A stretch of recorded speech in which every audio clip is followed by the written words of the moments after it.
বাড়ি গিয়ে খাবো। আচ্ছা স্যার, কি হলো দাঁড়িয়ে রইলে? না না, আর কিছু বলার নেই, যা। আর শোনো, যাই হোক, শেষ পর্যন্ত জেলার সাহেব অনেক কষ্ট করে তাকে লঙ্কা পোড়া দিয়ে পান্তা ভাত খাওয়ালেন। তারপর তাকে নিয়ে আসা হলো ফাঁসির মঞ্চের কাছাকাছি একটা জায়গায়।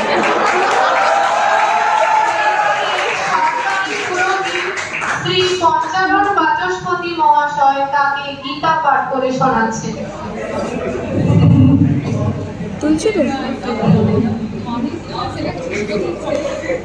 এই হয়েছে আরেক লেখা।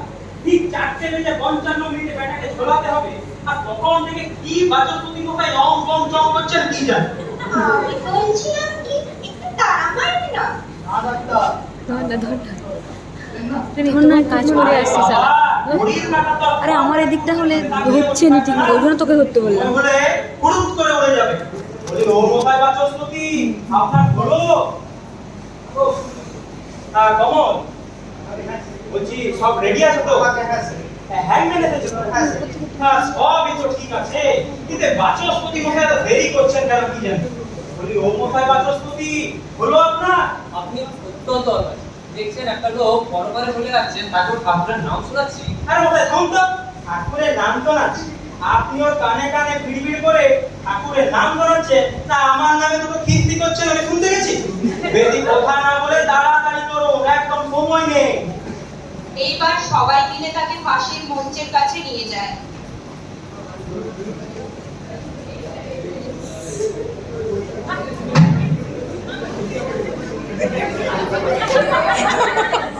তার হাত দুটো পেছন দিকে বাঁধা হয়। ধরে চুদে আমাকে দে, আমি চলে তার সমস্ত মুখটা কালো কাপড়ের মুখোশে ঢেকে দেওয়া হয়।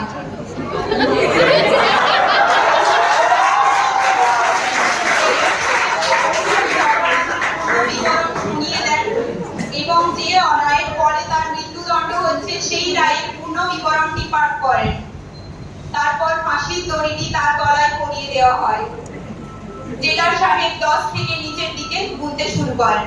8 9 8 7 6 5 4 3 2 1।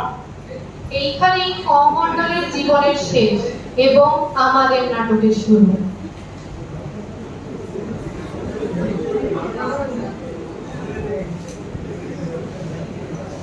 My God, he's still alive. Impossible, absurd, কি বলছেন আপনি? Yes, I swear, he's still alive. হতেই পারে না ডাক্তার, নিশ্চয়ই আপনার কোনো ভুল হচ্ছে। ভুল? ভুল আবার হয় না।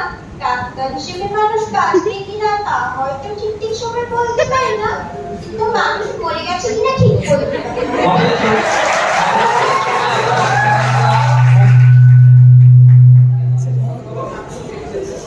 হয়তো মন্ত্রপাঠের সময় এত বাধা দেওয়া ও কাজ কি একবারে সফল হবে না? Doctor Well, I don't really know. সাধারণত ফাঁসি দেওয়ার 5 থেকে 10 মিনিটের মধ্যে মানুষের লাইফ থেমে যায়, but he is still alive. অহিন বাবু, আপনি লাশটাকে নামিয়ে নিয়ে আসুন। Well, Jailer Sir, you can't call it a lash. He is still alive. আরে থামুন তো, একটা কাজ সুষ্ঠুভাবে করতে পারেন না, আর আইন দেখাচ্ছেন।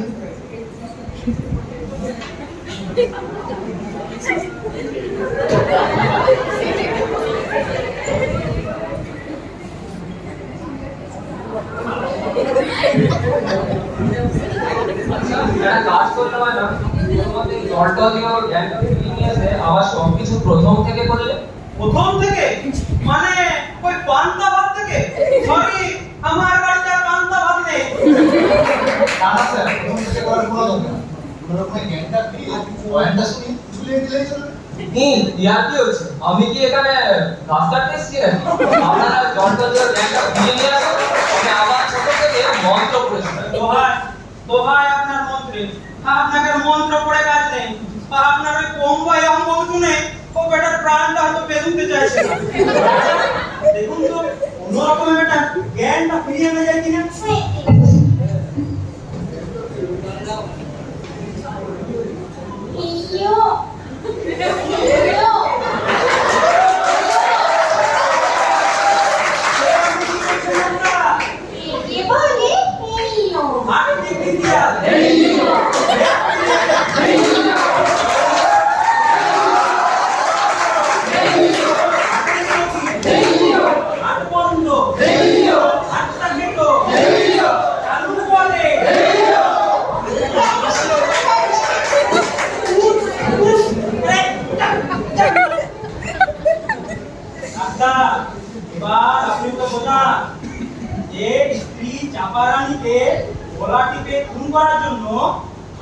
দণ্ডবিধির 302 ধারা অনুযায়ী আমরা ওকে ফাঁসিতে ঝোলাবো।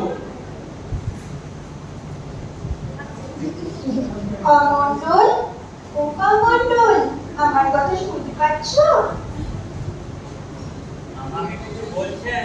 হ্যাঁ, তোমাকেই বলছি ভাই, তোমার নাম কমণ্ডল।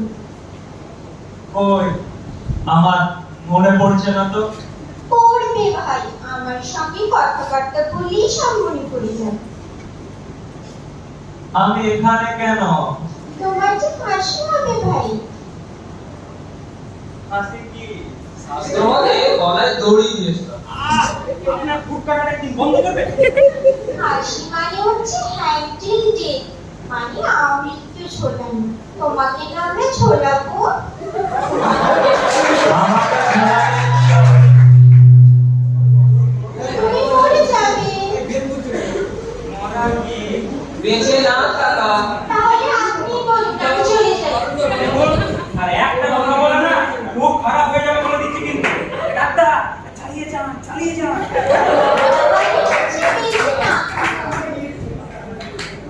আমরা কি? বাচ্চা কি? বাচ্চা মানে বাচ্চা, এই যেমন আমরা বেঁচে আছি। আমরা কি বেঁচে আছি? হ্যাঁ, তুমি বেঁচে আছো। এই যে আমি তোমার সামনে বসে আছি, তুমি আমাকে দেখতে পাচ্ছ না? আপনি কে? আমি ডাক্তার, মানুষের সেবা করি, মানুষকে বাঁচাই। তাহলে আপনি তখন আমার মরার কথা বলছিলেন কেন? আমার না এগুলো ঠিক হবে না, ব্যাপারটা খুব বেয়ারা জায়গায় এসে গেছে। এই সরু আমি দেখছি। ও কমণ্ডল, চিনো আমাকে? না। তোমার তো না চেনারই কথা। তোমার তো আগে কখনো ফাঁসি হয়নি। আমি হলাম 55 সরকারি পুরোহিত, পুজো করি। কি পূজা করেন? জেলের সব পুজো, জেলের দুর্গা পুজো, জেলের সরস্বতী পুজো, অনুশাসন পুজো করি। জেলারের বাড়ি শনি পুজো করি। শুনুন ভাই, ছাড়ুন না, ছাড়ুন। যত রকম কমন্ড, আমি ডাক্তার নই, পুরুষ নই, আমি হলাম গিয়ে পুলিশ। পুলিশ কি? পুলিশ হলো যারা চোর ধরে যায়। না, ভুল বললে। পুলিশ হলো তারা এই পুরুষ তারাই যারা। আর বের করে দেবেন, বললেই হলো। আমি হলাম সরকারি পুরোহিত, সরকারি কাজে এসেছি। ব্যাস, আপনাকে বের করে দেওয়া এখতিয়ার আপনার নেই। বলুন, আর একটা কথা বলে দেখুন, এখতিয়ার আছে কি নেই বুঝিয়ে দেব। হ্যাঁ কমন্ডল, যা বলছিলাম, তুমি তোমার স্ত্রী চাপারানীকে গলা টিপে খুন করেছো, তাই তোমার ফাঁসি হবে। চাপারানী তোমার স্ত্রী, যাকে তুমি গলা টিপে খুন করেছো, মনে পড়ছে না? না, মনে পড়ছে না? ইচ্ছে করে মনে করতে চাইছো না? না গো বাবু, সত্যি করে বলছি, আমার তো কিছুই মনে পড়ছে না। এ তো আচ্ছা ঝামেলায় ফেললো আমাকে। এরকম হ্যাঁ স্যার, কি করবো, কিন্তু প্রতিশ্রুতি দাও। স্যার, বুঝতে পারছি। স্যার, এরকম ভাবে হবে না। এটার ঘটনা আর একটা ডেসক্রিপশন শোনাতে হবে। তাহলে তুমি দাও। শুনুন কমণ্ডল, যেটা বলছি সেটা মন দিয়ে শুনুন। তোমার বাড়ি খড়দহ, তোমার বাড়িতে তোমার অন্তর্ভুক্ত বা তোমার 3 ছেলে মেয়ে আর তোমার বউ চাপা থাকে। সেখানকার একটা রোলিং মিলে তুমি কাজ করবে। তোমার মাইনে টাইনে ভালোই ছিল, কিন্তু এটা তোমার বস দোষ ছিল। তুমি প্রচন্ড নেশা করছিস। যাই হোক, একদিন শ্রমিক অসন্তোষের দরুন তোমার কারখানার মালিক তোমার কারখানার গেট বন্ধ করতে বাধ্য হয়। তারপরেই তোমার সংসারে অভাব দেখা দেয়। কিন্তু সেই তোমাকে তোমার মদের টাকা জোগাড় করতেই হতো। তুমি মদের টাকার খোঁজে রহমত কাবুলিওয়ালার কাছে গেলে, সে তোমাকে টাকা দিল না। এক বন্ধু সেদিন তোমাকে খাওয়ালো। তুমি মদ খেলে কম হয়ে বাড়ি ফিরে তুমি তোমার অন্তর্প্রভাবকে টাকার জন্য গালাগাল দেওয়া শুরু করলে। সেই সময় তোমার ছেলে মেয়েরা সেখানে বসে খাচ্ছিল। তাদের দেখে রেগে গেলে তুমি তাদেরকে মারতে উঠতে হবে। এই সময় তোমার বউ চাপা রান্নাঘর থেকে ছুটে এলে ওদের বাঁচাতে। চাপার কাছেও মদ খাওয়ার টাকা চাই, চাপা দিতে পারবো। তখন তুমি সামনে করে একটা থালা তুলে নিয়ে ওটাই বিক্রি করে মদ খেতে ঠিক করবে। চাপা তাদের বাধা দিবে। তখন তুমি তোমার হাতটা চাপার গলায় রাখলে চাপা তার মধ্যে ঢুকে গেল। কমান্ডার, এটা তো সব কথা মনে পড়েছে? না ये बता नहीं कुछ फायदा होगा क्या? अरे दूर मामा देख चीज बना दे तो ना बड़ी ए बेटा अच्छा झमेला खेल लो तो আমাকে বলছিলাম কি স্যার, আমার মনে একটা আইডিয়া আছে। ছাড় শুনলাম সেদিনের ঘটনা যদি আমরা একটা নাটক অভিনয় করে দেখাই, মানে মানে ধরুন সেদিনের ঘটনা কমান্ডার সাজু, তারপরে পুরো ঘটনাটা একটা নাটক অভিনয় করে দেখাই। Not a very bad idea, not a very bad idea. Doctor কাজ হবে বলে মনে হচ্ছে। হ্যাঁ, একটা চান্স নেওয়া যেতে পারে। তাহলে তোমার তো মোটামুটি অ্যাক্টিং করে ভালোই আছে, তুমি তাহলে বৃদ্ধ বাবার রোলটা, ঠিক আছে? আপনি ওই কমান্ডারের রোলটা, ঠিক আছে? আর এই যে তোমরা তিনজন হলো ছেলে, ঠিক আছে? আর ডাক্তার আপনি চাপা রানীর রোলটা করতে। এই আমি? গোলাপের না, না, আমাকে ঠিক না। আমার আসলে ওখানে আছে অভিনয় গোলাপের করতে আসে না। তার চেয়ে আমি বলতে চাই, আমি নিয়ে আসবো। এটা শাড়ি হিসেবে কাজে লাগানো যেতে পারে। আমি আমার দ্বারা তো হবে না, আমার কাজ পুজো করা। ব্যাস। শুনুন, এই সরকারি কাজ করতে গেলে না কথা আমার আপনার বলে কিছু হয় না।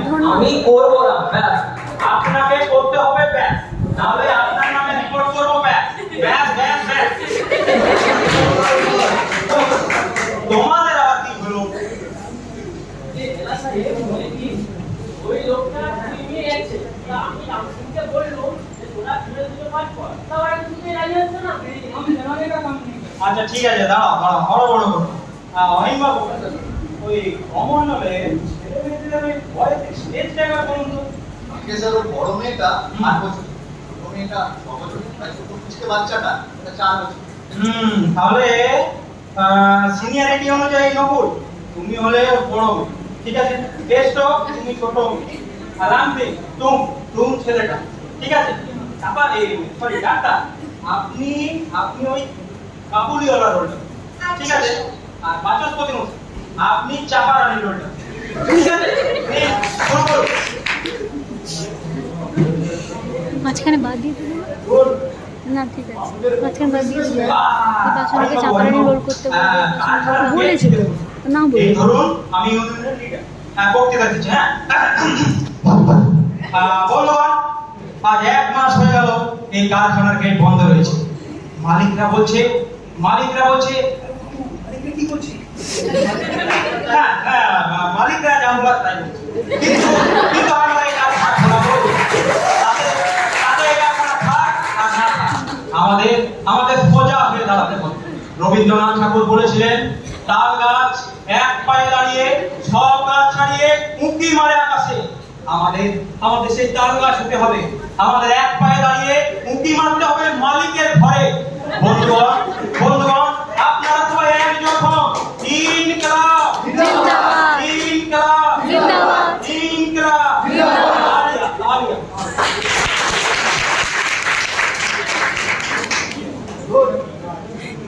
আমাদের বক্তৃতা শুনে আমার কানটাই মুছে গেল। এখন একটু নেশা করতে ইচ্ছে কিন্তু টাকা পাই কোথায়? তখন তো একটা টাকাও নেই। যে করি এখন? ওই তো রহমত ভাই, যাই ওকে গিয়ে আজ ঘোরা যায়। ও রহমত ভাই, দাঁড়াও। কি খবর মন্ডল বাবু, কেমন আছেন? ভীষণ বিপদের মধ্যে পড়ে তোমার কাছে এসেছি। আজ 1 মাস হয়ে গেল কারখানা বন্ধ, কিছু টাকা ধার দাও। আমার কাছে কেন আসিয়াছো? আমি তো তোমাদের কারখানার মালিক নেই আছি। দাদা, কিছু টাকা ধার দাও আমাকে। টাকা ধার দেব তোমাকে? তুমি টাকা ধার নিলে শোধ কি করিয়া? কারখানা খুললেই সব শোধ করে দেবো। তোমার কারখানায় খুলিবে না। আর নয় কাল খুলবে, যেদিন খুলবে আমি সেদিনই শোধ করে দেবো। তখন আমিও টাকা দিবে, যত চাইবে তত দিবে। এখন 1 পয়সা দিবে না। চাই দিন। এ ডাক্তার দিলেন তো কম অর্ডার করে, যে কাকুলে টাকা ধার দেয় দেখো কোনো হিং বেচে না। বেচে না? সে কি, আমার যে ধারণা ছিল। হ্যাঁ বেঁচে। শুনুন, যা জানেন না তা নিয়ে পর করবেন। আপনি আমার চেয়ে বেশি জানেন। আবার বাজে কথা বলছেন। আপনি নিজে দেখেছেন যে কাবুলে টাকা ধার দিতে হিং বিক্রি করে? শুধু দেখেছি না, আমি নিজে ধার নিয়েছি।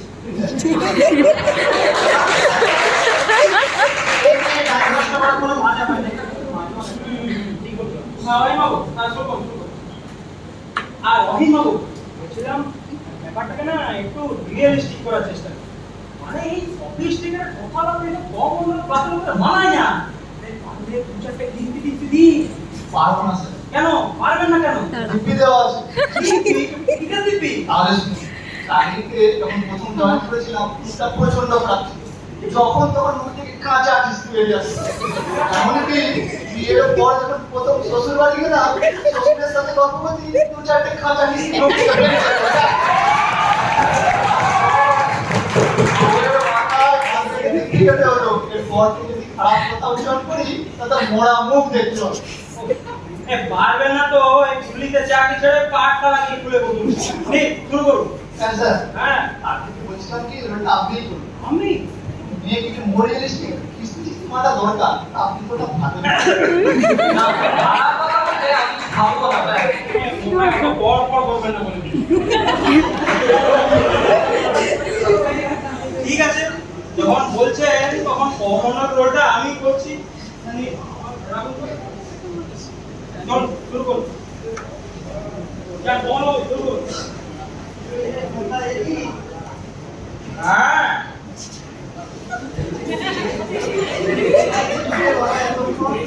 গরু চড়াতে যাই রে ব্রো, যারা আমি কি ধান্দায় ঘুরি? গরু চড়াতে যা, তুমি জানো না সেটা?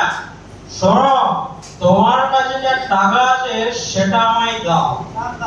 আমি টাকা কোথায় পাবো বল? কোথায় পাবে? কোথায় পাবে তা আমি জানি। আমি মাল খাবো, আমায় টাকা দাও ব্যাস। আমি কোথায় টাকা পাবো রে খোকা? কেন? আমার যখন চাকরি ছিল তখন তো রোজ আমার পকেট থেকে টাকা কাট।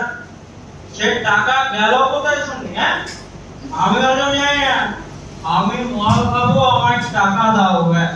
সত্যি বলছি বাবা, একটা টাকাও দিতে পারবো না। পারবে না? পারবে না তো বাপ হয়েছিল কেন? হ্যাঁ বাপ হয়ে ছেলেকে মাল খাবার টাকা দিতে পারবে না তো জন্ম দিয়েছিলে কেন?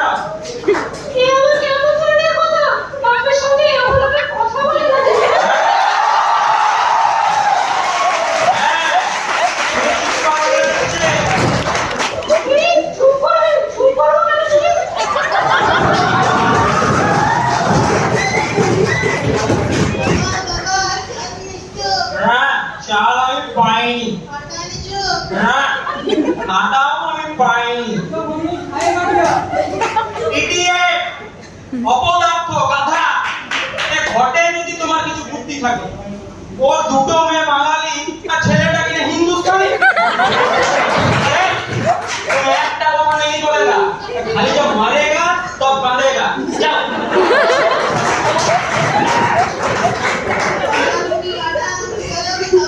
আমার মাথা করে মাথা। বাচস্পতি, এটা কিন্তু পাঠ করা লাগে তুমি না? পাঁচশো টাকা বলে হবে না, যেমন কথায় যেমন কিন্তু। ঠিক আছে, সুযোগ পাই আমি এক ধো দিয়ে তবে ছাড়বো। কি বললি? আমার মাথায় গোবর পড়া? তোর বাপের মাথায় গোবর পড়া। কি করবি? মারবি?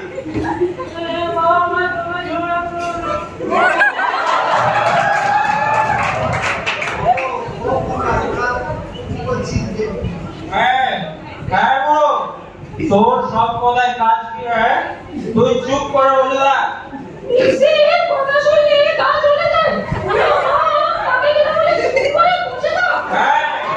চুপ করবি?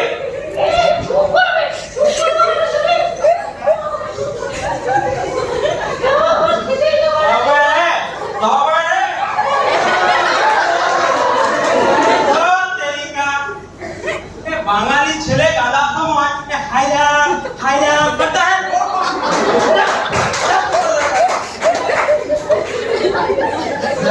অনেক দূর তো হলো। হ্যাঁ। একবার ওকে জিজ্ঞাসা করে দেখলাম একটু মনে মনে পড়েছে কিনা। হ্যাঁ ঠিক বলেছেন তো। ডাক্তার দেখুন তো এই ব্যাটার কিছু মনে পড়েছে কিনা। খোকা মণ্ডল, তোমার কি কিছু মনে পড়েছে? সরি জেলার সাহেব। আরে চালান চালান, ভালোই তো হচ্ছে। কবে বাল্যকালে যাত্রা করেছিলুম, প্রতিবার এখনো মরে গেছি। কত কষ্ট করে ডায়লগ বলতে হচ্ছে জানেন? এই শুরু করুন।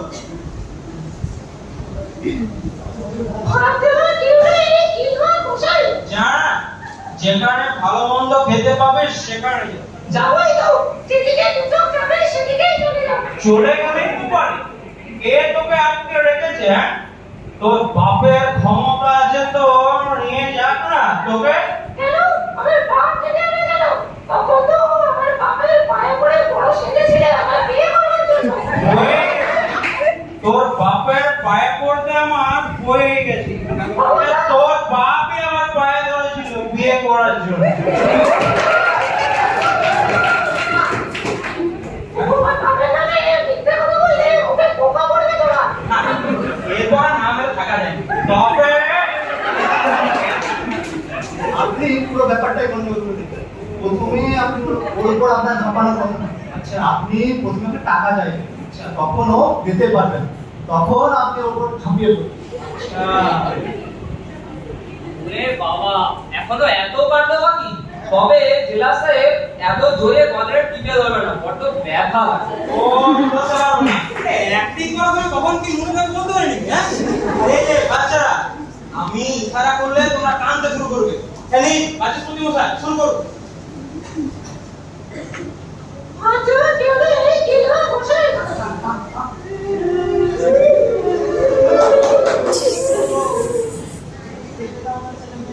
ঘরে আমার থাকবে কি? যে আমার বাপ ছেলে মেয়েদের খেতে দিতে পারে না।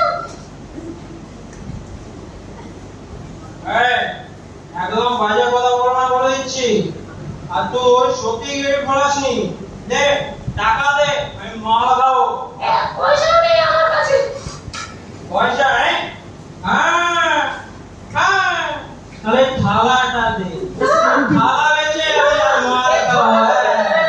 হ্যাঁ, বিয়ে তাদের করবো। আরে ধর তো দানের থালা।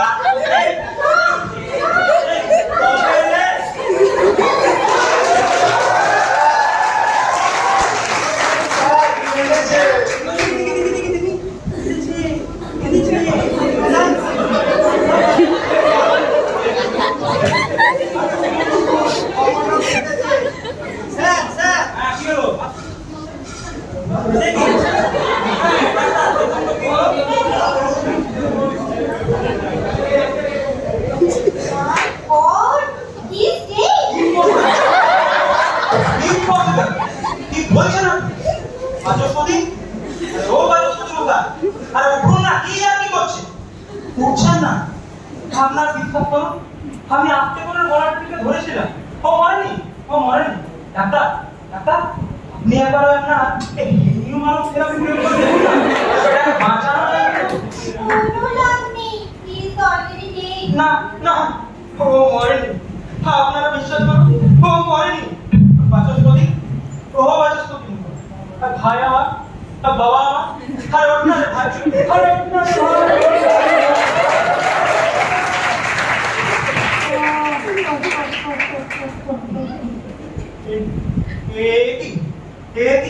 আপনারা আপনার উপায় ওভাবে আমার দিকে তাকিয়ে আছেন না? বিশ্বাস করুন, বিশ্বাস করুন, আমি একটা মারিনি। আপনারা আমাকে বিশ্বাস করুন। হায় ভগবান, কেউ আমাকে বিশ্বাস করছে না। ভগবান, কেউ আমাকে বিশ্বাস করছে না। কমলবাবু, হ্যাঁ, ব্যাপারটা আমাদের হেডকোয়ার্টারে জানানো দরকার।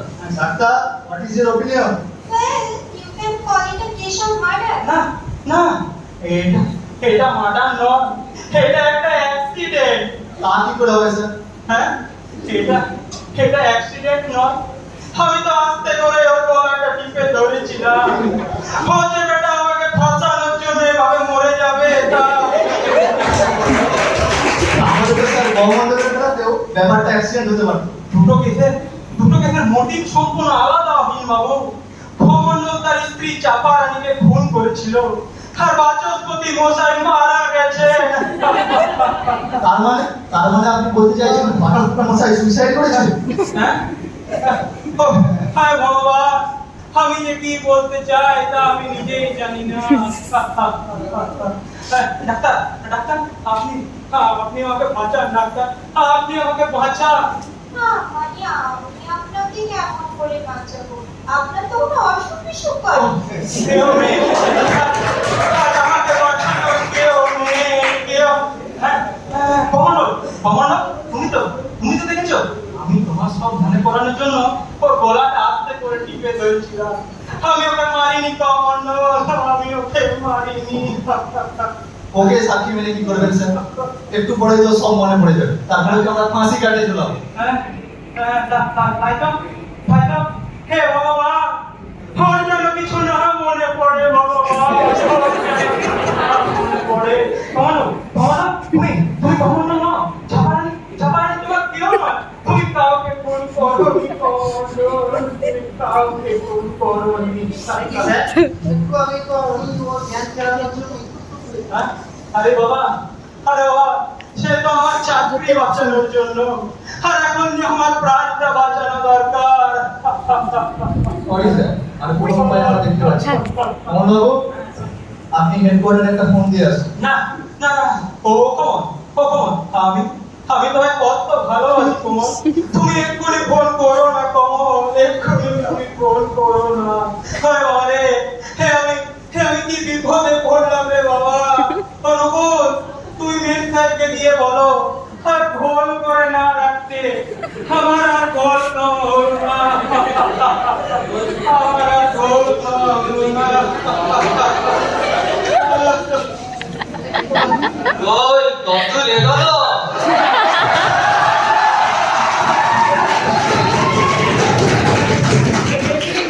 বাচস্পতি মশাই, আপনি মারা যাননি? গিয়েছিলাম তো কিছুক্ষণের জন্য। আমি যে দেখলুম জেলা সাহেব আমার গলাটা খুব জোরে টিপে ধরেছে, বুঝলাম ওনার মুড এসে গেছে। আর আমি সেই দিলুম 64 নম্বর যোগাসন প্রয়োগ করে টানা 8 ঘন্টা সেটা একটু একেই বলে যোগ করা। আপনি আর দাঁত বার করে হাঁটবেন না তো মশাই, মনে হচ্ছে না কট করে তোলা দাঁত গুলোকে ভেঙে দিই। এই বাবু, দেখুন তো পেটা কেঁদেছিল, কিছু মনে পড়েছে কিনা? স্যার, মনে কিছু মনে পড়ে। হ্যাঁ, ও কমন্ডো, তোমার কি কিছু মনে পড়েছে? হ্যাঁ গো বাবুরা, আমার সব মনে পড়ে গেছে। কি মনে পড়েছে? আমার একটা সুখের সংসার ছিল, ঘরে সুখ ছিল, শান্তি ছিল, আমার একটা চাকরি ছিল। যখন সন্ধ্যাবেলায় আমার বউ তুলসী পিদিম জ্বালাতো, আর আমার অন্ধ বুড়া বাপটা তাওয়ায় বসে নাতি নাতিদের গল্প শোনাতো, তখন আমি কাজ সেরে ঘরে ফিরতাম। আমার ছোট ছেলেটা বাবু আমার খুব নেওটা ছিল, ঘরে ফিরলে আমার ভাই পোষা বেড়ালের মতো ঘুরে বেড়াতো, আর তা দেখে বাবুরা আমার বুকের মধ্যেটা আনন্দে উত্থাল পাথাল করতো। তারপর বাবুরা একদিন কারখানায় গিয়ে দেখি কারখানার গেটে একটি বড় তালা ঝুলছে। কি না, কারখানার মালিকরা রাতারাতি গেটে তালা রেখে পালাই গেছে। তারপর বাবুরা দিনের পর দিন বসে থেকেছি কারখানার গেটের সামনে, ভেবেছি আজ নকাল তালা তো খুলবে, এতগুলা মানুষের পেটের ভাত কাড়িয়ে তো বাড়ি খুলাতে পালায়া যাবে না। তারপর বাবুরা দিনের পর দিন বসে দেখেছি কারখানার লোহার গেটটা পড়ছা বলে শুরু করলো, ভিতরে সাজানো ফুলের বাগানটা জমানো যে কোটা টাকা ছিল সবই চলে গেল। ঘরের রুটি বাটি সব বেচতে শুরু করলাম। এই কারখানা সে কারখানা ঘুরে বেরিয়েছি বাবুরা। তারপর বাবুরা ঘুরেছি, চাষির ছেলে তো লাগো দিল, নিজের জমি জোড়া কিছু ছিল না, তাই ভাবলাম লোকের জমিতে লাগো দেব, এক ছিটার জমিও কেউ দিল না। আমার ছেলে মেয়েগুলা দিনের পর দিন নাক মুখে দুর্বল হয়ে যেতে লাগলো, আর আমার ছোট ছেলেটা বাবুরা এটা আমার দিকে হাসি মুখে তাকিয়ে থাকতো, আমার দিকে ডেবা ডেবা চোখ করে তাকিয়ে থাকতো। যেন বলতো বাপরে আমাকে তো কি খাতে দে, আমার খুব খিদা পাইছে। আর তা দেখে আমি থাকতে পারতাম না বাবুরা, পালা যেতাম চুরের মতো। তারপর বাবুরা একদিন অনেক রাতে চুরের মতো ঘুরে ফিরি, ঘুরে ঢুকে দেখি আমার ছেলে মেয়েগুলা বসি বসি ভাত খাচ্ছি। দেখো বাবুরা বুকের মধ্যে ধপ করে উঠলো। ওরা চাল পেলো কোথায়?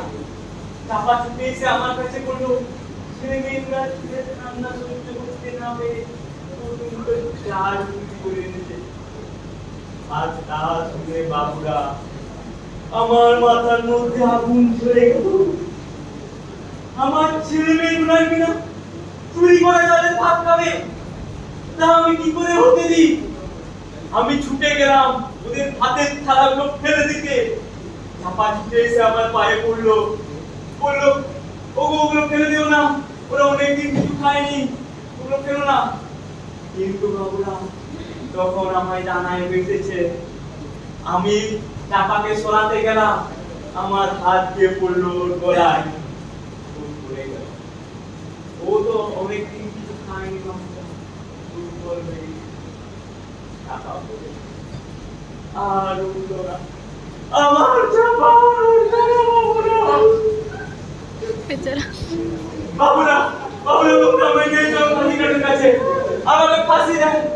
আমার চোখ বাঁধতে হবে না, আমার হাত বাঁধতে হবে না, নিয়ে চল ফাঁসিকাঠের কাছে। আমি চাপার কাছে চলে যাই, চাপারে গিয়ে বলি, চাপা রে আমি তোরে মারিনি চাপা, যারা তোরে মারলো তাদের তো কেউ চেনে না, তাই তাদের কোনোদিনও শাস্তিও হবে না। আবারও সবাই মিলে তাকে ফাঁসির মঞ্চের কাছে নিয়ে যায়।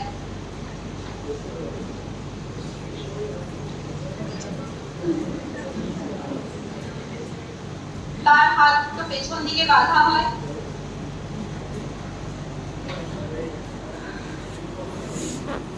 তার সমস্ত মুখটা কালো কাপড়ের মুখোশে ঢেকে দেওয়া হয়।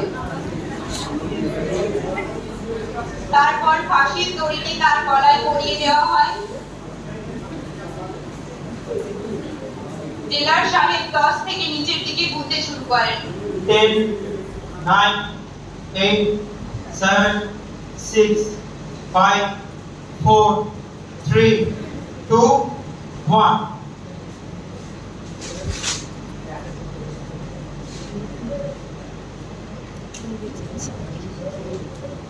Successful is dead.